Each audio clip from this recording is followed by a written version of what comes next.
What's up, bros? Ceej here. Just giving you guys a little heads up before the episode. This was recorded before the new wave of resistance and protests, but we still want to make sure that our voices are heard and that it is known that we support and we encourage our listeners. Follow the Black Lives Matter movement. Visit blacklivesmatter.com to learn how to donate, sign petitions, and protest safely. You can also check out Black Visions Collective, Reclaim the Block, Know Your Rights Camp, Minnesota Freedom Fund, Communities United Against Police Brutality, and the ACLU to learn more about the cause. Defund the police, Black Lives Matter, and enjoy the episode. When this boy meets world, when this boy meets world. What up, bros? What up, bros? And welcome to Boy Meets World. Well, it's Boy Meets World. Your Boy Meets World fan cast. This is episode 80, TC. 80. 80. Can you imagine that when we started talking about this show years ago, we would get to this milestone? I think there's a lot of things we didn't foresee. Way back 80 when. episodes? Bro, Happy Endings doesn't have 80 episodes. We're doing great. Is that true? No. You need 5. To get to 100 episodes in sitcoms, you need to do 5 seasons. Yeah, that's right. Wow. Yeah. Interesting. Okay. Well, either way, I'm Ceej. And I'm your boy, Tony Coitus. Thank you for joining us for another episode. Real quick, right off the bat, I want to point out that this week we will be talking about episode entitled An Affair to Forget. This episode is listed as episode 12 on Disney Plus, but it originally aired before the episode Easy Street, which is listed as episode 11 on Disney Plus. So we will be reviewing according to release date, making this episode 411. And if you guys came to this podcast thinking, oh, I watched the Disney Plus recommended next episode of the Christmas episode, sames. I watched it, I had the same mistake happen, and it fell off the entire time. I was like, there feels like there should be an episode in between these holiday episodes. And CJ informed me. I went back, I watched this, and I'm ready to rock and roll. Well, so what I usually do is like I take notes while I'm watching, and of course, like things just didn't line up with like the information that I was seeing for the episode and the actual episode I was watching. So I stopped episode Easy Street midway through because I did not want that to taint my understanding of what we were receiving in this episode, especially since episode Easy Street is another one for the record books. Yeah, I'm just... again, when I looked at the episode titles for the season, it felt like there was a few episodes, like more frequently this season than other seasons, of episodes that really stuck out to me as milestone episodes or defining episodes for relationships or story development or whatever. This episode about Cory and Shawn breaking up is one of the fucking most memorable episodes to me. Yeah. And it's I don't even think like, even when I was watching it now, I'm like, oh, this is a fun episode. But I guess what it means for the show in general, what it means for Shawn and Cory's relationship, it really is important, I think, in their whole development as friends. Yeah, the show itself comes back time and time again to this episode. I am so interested to get your thoughts on how they play the heterosexual friendship. I have notes, sir. I have notes. So I'm really excited to get into this. Okay, so we just jump right into it? Yeah, let's do the Tell Me About It. Tell us about it. Tell us all about the affair.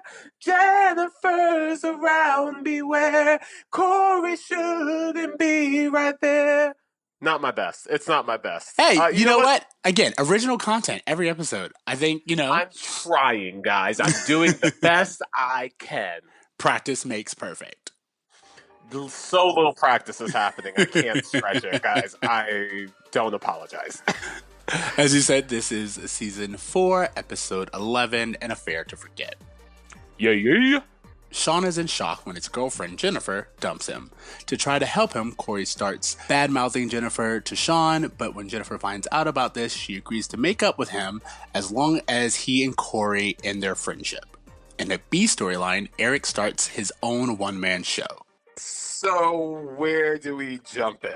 Well, first thoughts, I was like, we kind of mentioned it a little bit earlier at the top, but I was like, this is the official beginning of Cory and Shawn being a couple. Like this dynamic that we set up that just becomes this ongoing joke of Cory and Shawn are like a married couple. It's like his other relationship, even when it comes to Topanga, Shawn is the other woman, but in a way that is approved by all parties. And I think that again, it's kind of the definition of bromance. I think at this point in time we had Chandler and Joey on Friends also. But I think that relationship and this I relationship. feel like they did something similar with them on Friends. They definitely had like a Chandler Joey breakup moment. There was that weird season where Joey moved out for a while when he was on Days of Our Lives, and Chandler got a new roommate. Like I feel like it's definitely like a trope of sitcoms. But I think more so than Friends, it feels more heartfelt and genuine on Boy Meets World. That was just like my first thought, and I want to put that out there. Of course, as I said, I have lots of other things to discuss when it comes to bromances and the importance of male relationships, specifically these platonic male relationships that start with Boy Meets World, but really go in television, and we get to see several different versions of this, whether it be Trick and JD on Scrubs, or there's the relationships that one character is homosexual and one character is straight, such as in Sex Education. Either way, these male bonding friendships, I feel like get their format in this episode. Wow. Yeah, I mean, this episode, like you said, it's sets a stage for how these characters are treated in sitcoms. But even more importantly than that, I feel like seeing Topanga's acceptance of Cory and Shawn is a really crucial part of this episode that plays a big Yes, role going forward. Because absolutely. there's one point where she's just like, "Oh, as your girlfriend, I understand how important it is for you to have a best friend and a relationship that I can never get in the way of." But quarter in the jar for going into the future episodes here, that is a major concern of hers at the wedding. So it's just interesting that, they're setting up her as being this all supportive girlfriend when later on that's not really the case. Well, I love that you bring up Topanga because I did write down there is this whole storyline of Topanga being supportive for Cory and Shawn's bond. She says herself something that I will list as my Feeny taught me later on. A best friend is part of who you are. And if she is not supportive of your best friend, then she's not supportive of you. And I feel like that rings true then in this episode between Cory and Shawn and just in real life. One thing I want to bring up before we get into the roll call is that this episode was written by Jeff Sherman, who also did Dangerous Secrets, who also did Shallow Boy. So Ooh. Shallow Boy and Dangerous Secrets. Obviously the one where Claire is getting abused and Sean's helping her. Those were all written by the same guy who wrote this episode. Oh wow, interesting. So he has his highs and his lows. Is that what you're saying? He has his highs and his lows. Okay, so you had mentioned it earlier. Let's talk about this her that we keep referring to, who is our roll call of the day, Jennifer. Yes, our Jennifer, who is played by Christina Loken. Is that Yeah, right? yeah, and she goes on to become the TX in Terminator 3. Bro, hell yeah. She's in the third best Terminator movie. Yeah, well, I thought it was funny that she still plays like this badass woman who's just like destroying men. So I thought that was Well, funny. it's interesting because in this episode, they present her intimidation factor as part of her height, like her being really tall, which is never brought up in the Terminator movie. Like, I never understand exactly how tall she is or what role that plays in her intimidation, but in this episode, it's very apparent. Yeah, I mean, it's also part of her allure. You know, she's very much like the supermodels of the time. She's tall, she's thin, she's blonde. According to Topanga, she Even has Topanga would want to date her. exactly. So, but then also something that is interesting just about this character in the Boy Meets World lore, she eventually will reprise her role as Jennifer Bassett in Girl Meets World as Oh, Minkus's wife. really? Yeah, she is the wife of Minkus and the mother of one of the characters, Farkle, in the second season of Girl Meets World. Really? And they bring up the fact that she is the same Christina from, Yeah, or the same well, Jennifer. Jennifer. Yeah, yeah, it's That's so all interesting acknowledged. because yeah, because she comes back next season, during the Valentine's Day episode with Larissa Olenek and some other chick to kidnap Shawn for him breaking women's hearts. Like that's the episode that I know her reoccurring as. All right, so she gets some screen time according to this segment. Yeah, absolutely. Interesting. Okay, cool. So let's talk about the Jennifer character and her storyline this episode. Jennifer is a classic Boy Meets World female villain. Correct. Like we've talked about this multiple times in the series, course of this podcast, that every now and then Boy Meets World will have a female character that's not Topanga, who is just so like vindictive or manipulative. We saw this with that Southern girl that Eric went out with for a while. We saw that with the girl who wanted to kiss Cory, knowing that he had a girlfriend. We saw this with the girls that swindle Eric on their date. It's just something that we've seen over and over again, where women, for whatever reason, just want to screw over men, or they're just vindictive and heartless, and they're going to do something to hurt people just for the sake of it, which is what Jennifer does in this episode. She is dating Shawn just so she can get back at Cory for saying things about her nose. Exactly, and I thought that was very interesting that we see immediately in the storyline that the only reason she gets back with Shawn is kind of as a tool of revenge, and this idea of being manipulative and using sex and sexuality just falls right into the unfortunate way that Boy Meets World tells stories about women. And it's so interesting to see Topanga's relationship with her. Like, there's one moment where Topanga approaches Jennifer and Shawn in the library, and Shawn's like, "Oh, Topanga, you know Jennifer, right?" And they look at each other and go, "Hi," like Yeah, this extremely fake laugh. And I just died laughing because to me, that was maybe the most realistic thing about the entire episode was the fake laugh you give the significant others of the friends that you have that you just don't even like. absolutely. But what do you think about not only about the fact that she's using, of course, sex, or at least the potential for sex to manipulate Shawn, but this idea of just the idea of women getting in between best friends? Like, what do you think about the overall issue that Boy Meets World seems to be trying to address? And it's interesting because I don't know if they're saying specifically that's something a female character does to men, because I think they had the same thing happen with Eric and Jason when Eric started dating that Southern Belle girl, that Desiree, showcasing how a new significant other can get in the way of friendship. So I don't think that they're saying that that's specifically something that women do, but in this episode, she is 100% the reason why Cory and Shawn aren't friends. And actually, that's her whole motivation for being with Shawn. She dumped Shawn at the beginning of the episode. It wasn't until she found this like horrific angle to take that she was suddenly interested. And it was all just a mind game, a manipulation game that she was getting off of in some weird way. I don't understand why she even cares that Shawn dumps her at the end. She doesn't seem to like him.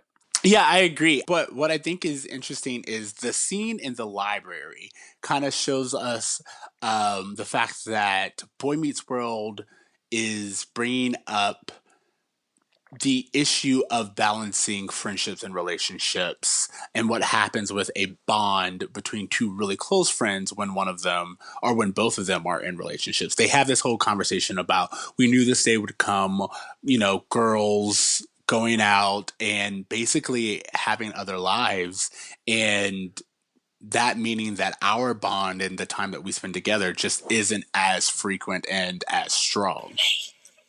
I was hoping you'd come along. Yeah, I tried, but you know who wouldn't hear of it. I think she suspects. Hey, I understand that she's important to you. We both knew this would happen eventually. Getting older. Meeting girls. Having relationships with those girls. Which means there's less time for best friends to spend time together. It's only natural. Sure. Natural. Hey, that Cinnabon was for me, wasn't it? Cory. And I feel like that's a very relevant topic to bring up in a teen show. I remember having really difficult conversations, really difficult situations when my friends started dating girls, or even there are times now with me and my friends, I have my relationship and we just don't see each other as much as we did when we were single. And you have to have that conversation and you have to kind of recognize that things aren't the same, but still make this effort. That's so interesting that you say that, because if you can kind of cancel out Jennifer being this manipulative person, it does really come down to this, what happens when one of us starts dating someone that the other person doesn't get along with. You're right. It's such a universal thing that happens to all of us at some point. And it would have been interesting to go like an episode or two where Cory wasn't hanging out with Shawn as much, or seeing the effects of that over a period of time versus in just the one episode. I mean, it was definitely humorous. Like, their phone conversation that they have is one of the highlights of their whole relationship to me. But it would have been interesting to see that go on a little bit longer and how that would ultimately affect their relationship. Yeah, I think I laughed really hard at the phone conversation, mostly because of the physical comedy and like the clear yearning for each other that they had. But again, it never crosses the line to where it's kind of played that there's any kind of romantic or Not at sexual chemistry all. between I the two mean, of them. Eric makes a joke where he's like, "I want a different roommate," or I want a new room," or something like that. Um, but you're right. None of it has a sexual undertone. It really is just about like their friendship. The show is narrating it in a way that makes it feel like a rom com, but that's obvious to the audience. The audience is in on that joke. What we're seeing between them is just a heartfelt, like, "Oh, I really miss my friend." I also think that, as you said, the show is framing it as a significant relationship. And I think that's what's really important is they are acknowledging the bond between Cory and Shawn is significant enough. And it also establishes him as being an equal to Topanga in the way that Cory loves them. You know what I mean? Like, again, it's not a romantic relationship, but he loves Shawn and needs Shawn as much as Topanga, if not more so. And so I feel like this episode really made it feel and I think what did it was that cooking scene where Cory is Yes. preparing this big meal for Shawn that he's supposed to come to. He ultimately cancels, but when he's preparing it, his parents are seeing him, work in the kitchen to make this dinner, and they're thinking, "Wow, he is going to put on an awesome date for Topanga." Topanga shows up, and the parents assume the dinner's for her, and they're like, "Oh, he loves you so much. You don't even know how much he loves you." And not understanding that all of this work was for his best friend, not his girlfriend. I love that, again, Topanga herself understood it. Like, I think that's what's important. It's not that anyone else needed to know. Topanga was the one who was like, "Why do you think I spent all this time making a pie that I would never eat?" Well, and this also kind of, I mean, touches on a little bit of what we talked about of Topanga being overly perfect, of her being this girlfriend who automatically understands the nuances of a male bonding relationship. There's no hints of jealousy with Topanga when it comes to Shawn at all. Is that realistic? I don't know. But when it comes to Topanga, we only see her being the girlfriend that Cory needs all the time.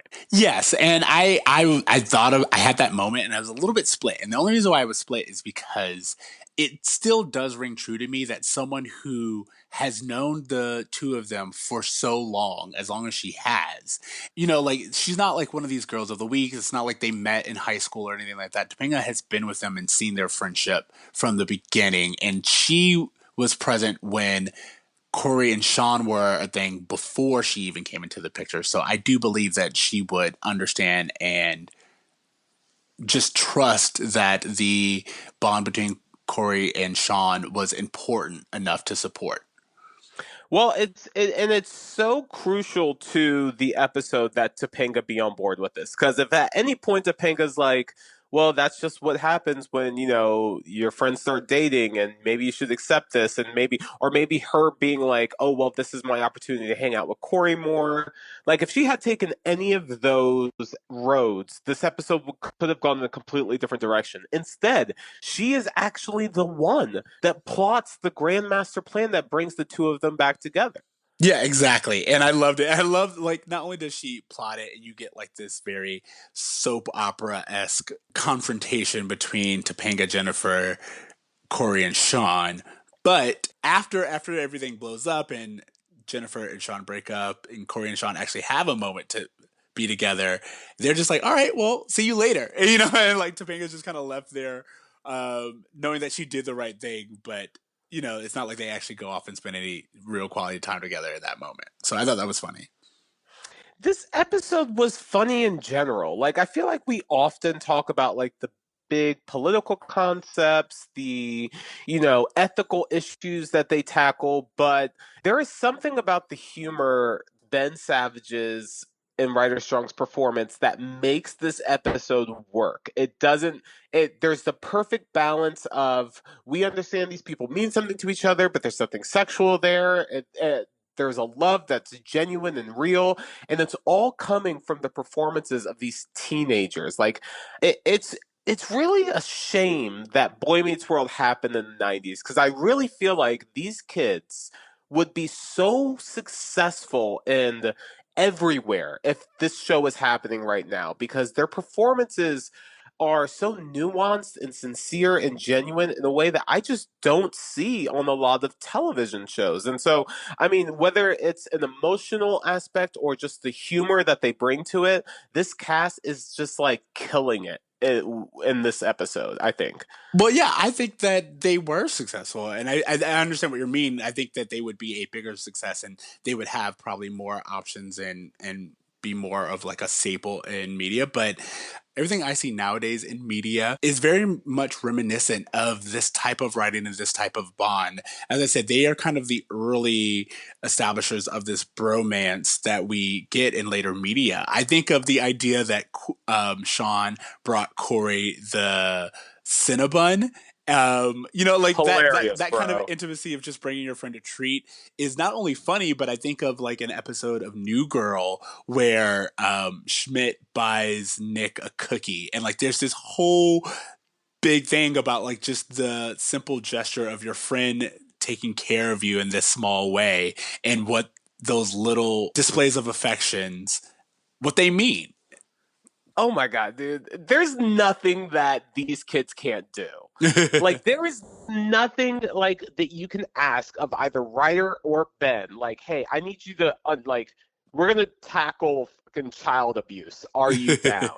Hey, we're gonna put you guys on a game show. Are you down? Hey, we're gonna dress you up as a lobster. Like whatever they throw at these kids, they are batting it out of the park. It's really a case of luck that they got this cast that was so diverse, that they could do an episode like this that's so funny right after like a few episodes after their most serious episode ever with Dangerous Secret. Like that's such a dark episode, yet here we are, these same kids doing just the most amazing physical humor, and just the phone conversation that we talked about. Everything is so nuanced between them, and I really think that this cast is the reason why the show is as memorable as it is. You know what that's called? Range.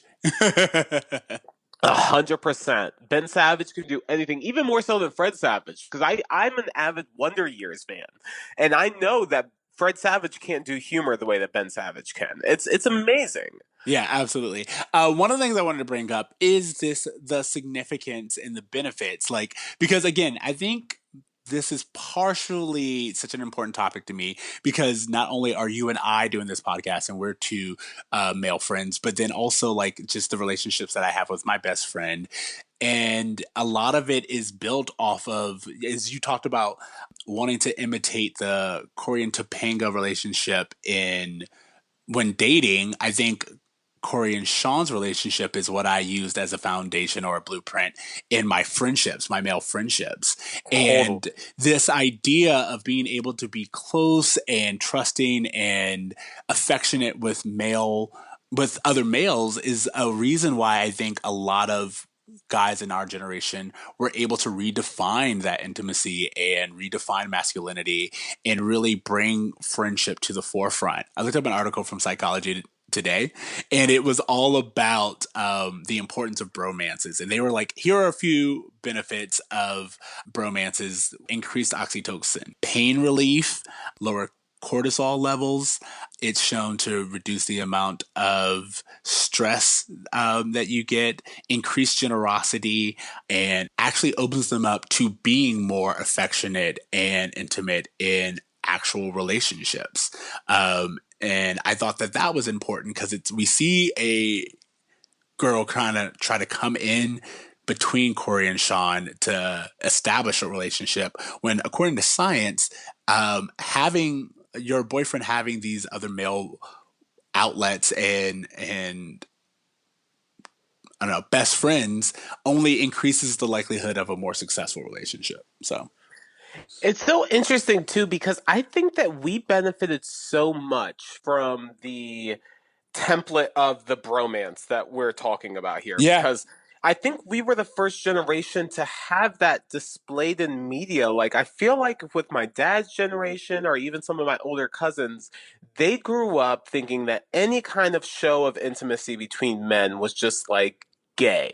Like there was no way that straight men could just have like a loving relationship with each other. But when you go into the 90s and you're seeing Shawn and Cory and you're seeing like Will and Carlton or just like Martin Lawrence just crying, pounding his chest, being like, I love you, man. Like that shit was just like it made it normalized it in a way that allowed us to as men to show those kind of emotions to each other. And I think that that's something that's one of the better tropes that have probably arose from the past few decades in sitcoms and in media in general is just what it means, the importance of a bromance, why it's important for men. In this episode, we see that dissected completely, and just in general, like why it.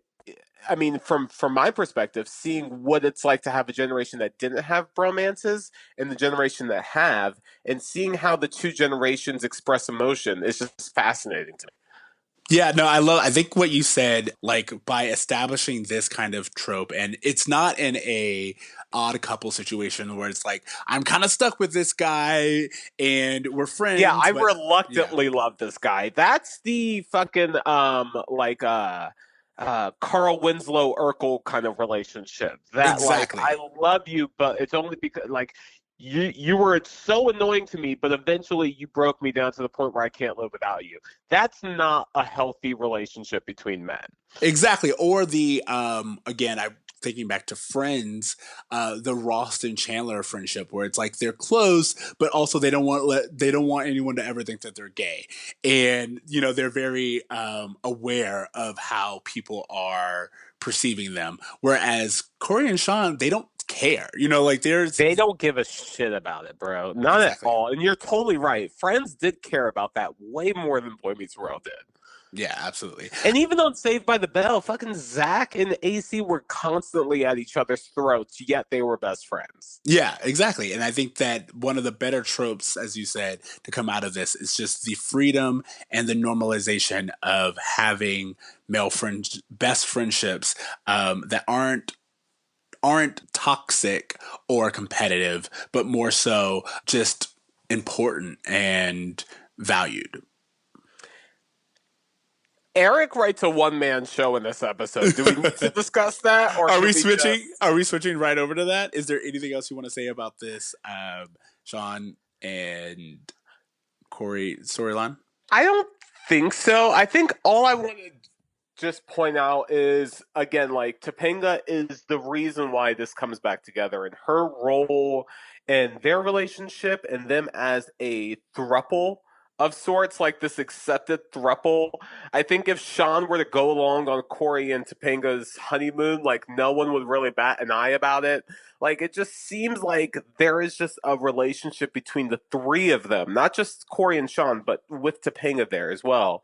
That's really unique. And I think that that's one of the things as an audience that we're openly accepting as we go on in the series, is that these three are a Three Musketeers type of situation. They're not going anywhere. Well, I'm glad you did bring that up because that reminds me of something I thought of when we were talking about Topanga and her acceptance, which is in another show. I think it's How I Met Your Mother. There's this episode where Lily, one of the female partners, she purposely sabotages her husband's best friend's relationships because she doesn't see the people who he dates as fitting into their group. Or there's like this whole thing called, I think it's called the porch test. And she talks I know about exactly what you're talking about. I know the exact episode. I know the exact storyline where it's Lily, basically the girlfriend of his best friend, Ted. Uh, she is the ultimate determiner if someone is good enough for him. And she will sabotage someone's relationship if they don't pass her specific test, which is very similar to what Topanga does in this episode. So you're bringing up a great point here. Well, did you think it was similar? Because I thought it was different in the sense that they both show that they are willing to accept Jennifer, but Jennifer has to accept them as well. The difference between the How I Met Your Mother episode is that there's kind of the same demand of like, I don't want you around your friends and everything. And Lily does whatever she can to kind of throw doubt into the relationship because she's like, I don't see them as being a long-term person. Whereas with Jennifer, both Cory and Topanga are like, if this is what you're going to do, that's fine. But I think that you should know and understand. You should know all the facts and understand how significant this bond really is. Yeah, Lily was way more invested into Ted's relationships than Topanga is with Shawn. She's kind of, in general, she lets Shawn go and date whoever and do whatever he's going to do as this single bachelor until it starts to get in the way of a relationship that she understands is beneficial to both Cory and Shawn. Like, when she sees that a girl's getting in between them as a friendship, she's like, hey, this isn't healthy for anyone. And that's when she steps in versus Lily, who is more selfish with her response. Yeah, and even when she steps in, she doesn't try to control the situation. She just makes sure that everything's out in the open. You know what I mean? Like, she doesn't try to sabotage Shawn and Jennifer. She just straight up says, you should be aware of the importance of this relationship. Bro, we have to do a How I Met Your Mother podcast after all of this. That show is just unbelievable when it comes to just like unpacking the nuances. Well, I can tell you that show does not hold up, and it's nope, not even a little bit less than Boy Meets World, and it came out after, like a decade after. That's what I was gonna say. It's like it's almost 15 or so years later, and it's somehow less progressive of a show. But I only wanted to wrap this up by saying that we see Shawn go to a country club. And apparently even when he goes to meet Cory, he has like this little trophy. I'm like, so he's not only going to a country club, but he's winning. And I was like, I think that it is significant that they didn't try to destroy this relationship because even though Jennifer doesn't seem to vibe with Cory and she's, as we said numerous times, actively working against them, it's still providing Shawn with life experiences that he doesn't normally have access to. And I thought that was really important. Totally, because, and that's something that the episode doesn't really dive very deeply into. If this episode were stuck in 40 minutes, like an hour long episode, we probably would have seen more of this. But Jennifer really is of a certain social class that isn't something that Shawn typically is exposed to. Him being able to go to a country club, like what that probably means to him, and the access that he's given by being with someone like Jennifer. You're right, is a huge life lesson for him that no one in the show tries to take away from him. If anything, Cory doesn't even try to make Shawn feel bad about canceling dinner. He's just like, you know what, I miss you, but it is what it is. And Exactly. so it's just really interesting to see how everyone is so supportive of Shawn and doesn't try to interfere as much as just give Shawn what they think he ultimately wants. Absolutely. Yay, this is exactly what I was talking about. Okay, so we can hit on it just a little bit, and I think it's important because of the end result, the B storyline of Eric and I his don't think it's important. latest get rich quick scheme, which is his one-man show. Yep. You're like, I got nothing. The only thing that Well, you know what's interesting is that it's so interesting that everyone acknowledges that no one wants to hear a one-man show written by a privileged white kid with no life experience. I think that's really important. But I also what I got out of it is that, as usual, Mr. Feeney and Alan and Amy are there for Eric. They show up, they're supportive, and ultimately, instead of just straight up poo pooing his dreams, they watch him pursue something, and then when it fails, he has this conversation with Mr. Feeney, where Feeney once again convinces him to pursue college and a higher education. And not only does that put Eric on the track that we know he will end up on, but it also reinforces, as Alan and Amy say, the great dynamic that Eric and Mr. Feeney have. They're great together. They're great together. Yeah. Yeah, I think that we really do see some growth between Eric and Feeney's relationship, but ultimately, I feel like this B storyline is a Control Alt Delete. Like it doesn't play any part into the A storyline.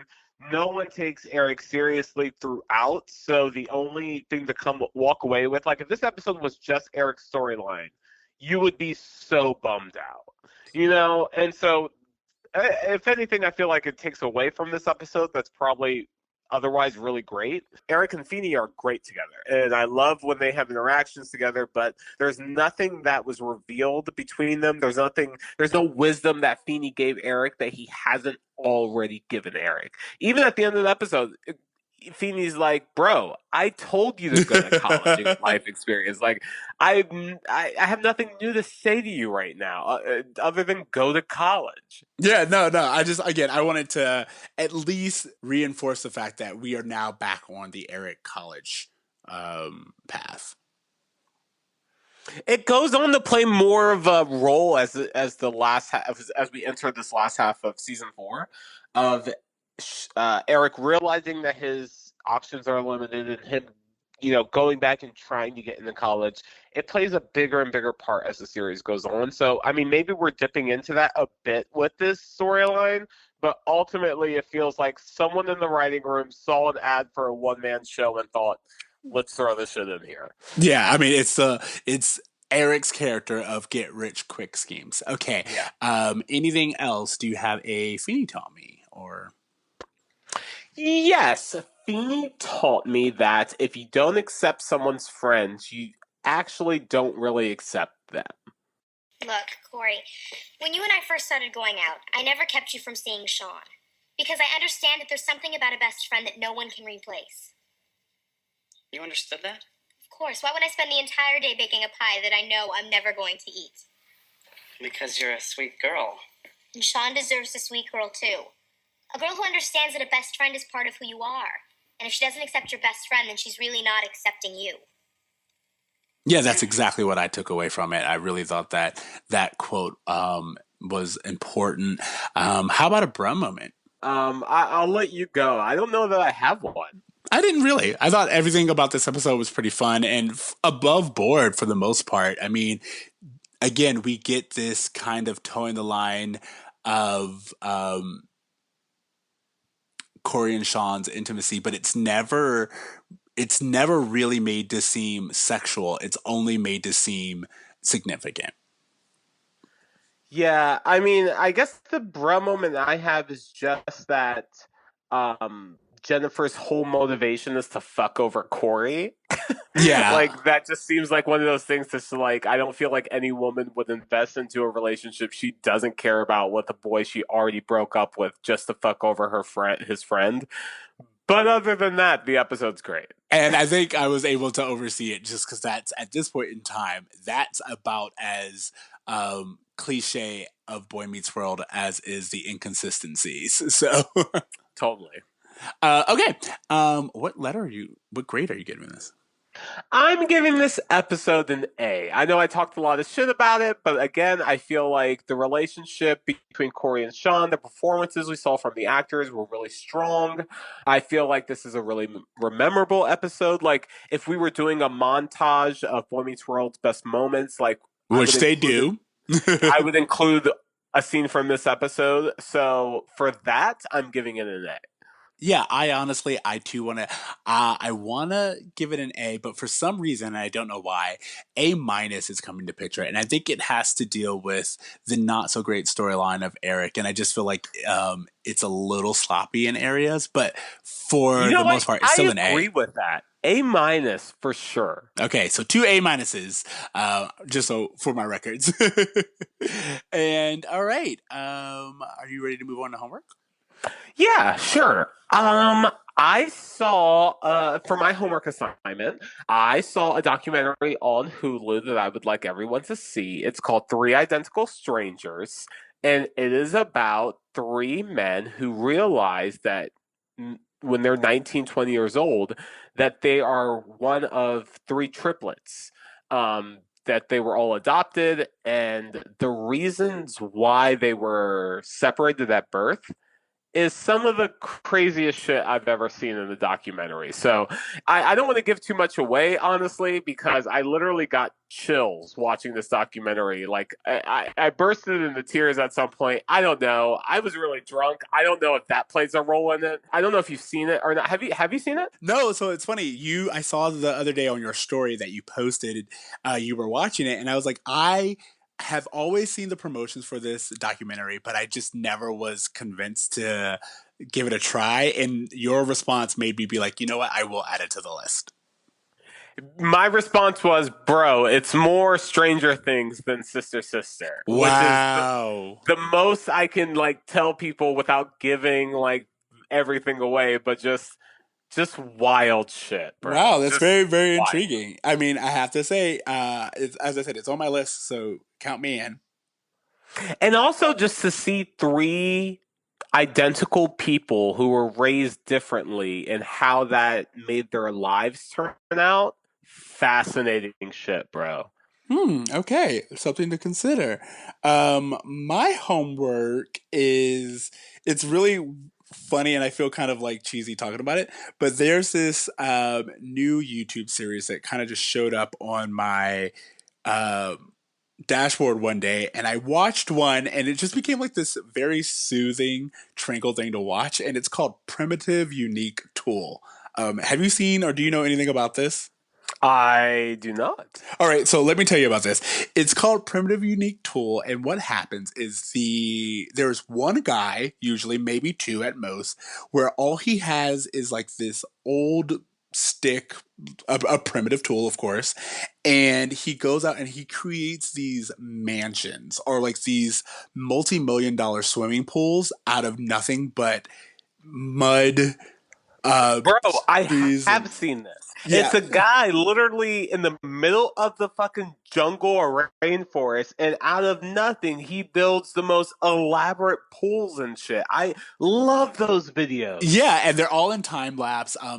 Usually, like they're in 20-minute videos, but like I watch them in double speed. But the whole thing is to just watch this dude literally create amazing architecture out of nothing but time and nature is so calming for some reason. And I think it's just like organized during chaos. I don't know, but it's very peaceful. I love it, and I recommend it to anyone. Okay, so I've seen him build like underground pools. I haven't seen him build any mansions. What's the most incredible thing you've seen? Dude, him he build? does. He builds like he uses mud to like build a 3-story buildings. It's like insane. I saw one where he like made bricks. You see him like make bricks and then he builds like this thing out of the bricks that he's made. There are so I can't even really explain it, but like he builds like castles for dogs that he's rescued. It's insane the variety of things that he builds. But I think the most interesting ones are definitely the swimming pools. And the whole time, by the way, he's in like a loincloth. Yeah, like he's in there's like no way shorts. this guy doesn't have a shit ton of money from the skill set that he has. I was thinking that. I was like, this dude has to have so much money just from like the YouTube views alone. But either way, it just feels like a lost skill. And it's something that I feel like, and I think this is just one of those things that you do when you're sitting on the couch. But like, I was looking at it, I was like, I feel like I could learn this. Like, I feel like if he taught a 6-week seminar, you could actually learn to go out there A master class. Yeah. I feel like you could do it. I don't think that I would because I have no motivation, but it's amazing to see that this is something that you can do. Like one of the like most minute things is he digs himself literally into like this hole. And I was like, how's he even going to get out of there? And he just ends up carving out steps to get himself out. And I was like, I didn't even know you could do that. That's amazing. It's one of those, it's the same reason why I've been so attracted to The Walking Dead in this pandemic. It's like, if society were to fall apart, I need to watch people who have skill sets that I just simply do not. And this guy being able to build a pool out of mud is just unbelievable. But like, not just a pool, like a luxury multi-million-dollar like grottos. Yeah, exactly. Like crazy shit. Like stuff you would go to like a 5-star resort and see. Exactly. So that was my recommendation. I really, really enjoyed it, and I think other people will too.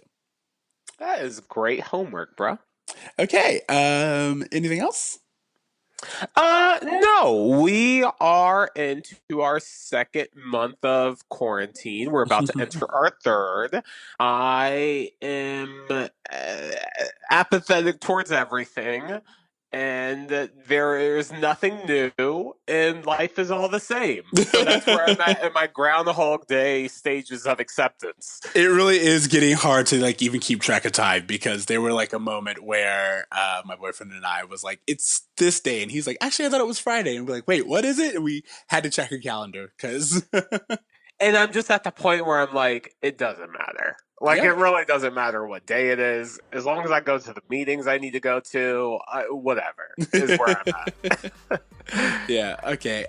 So I guess to wrap this up, thank you guys for listening to Boy Meets World. Remember to leave us a rating. Find us on all the places at Boy Meets World or email us at boymeetsworld@gmail.com. You can find me on Twitter at Extra Ceej. That's XTRACEEJ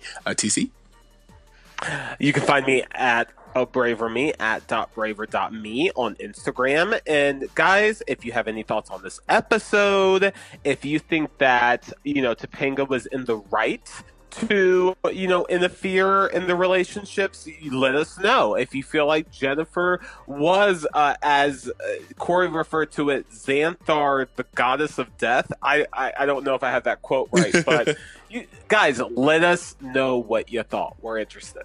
All right, thank you guys so much. Remember to dream, To try. and to do good. Do some damn good with your time, guys. We all got a lot of it. Do some good with it. All right, later, bros. Later, bros.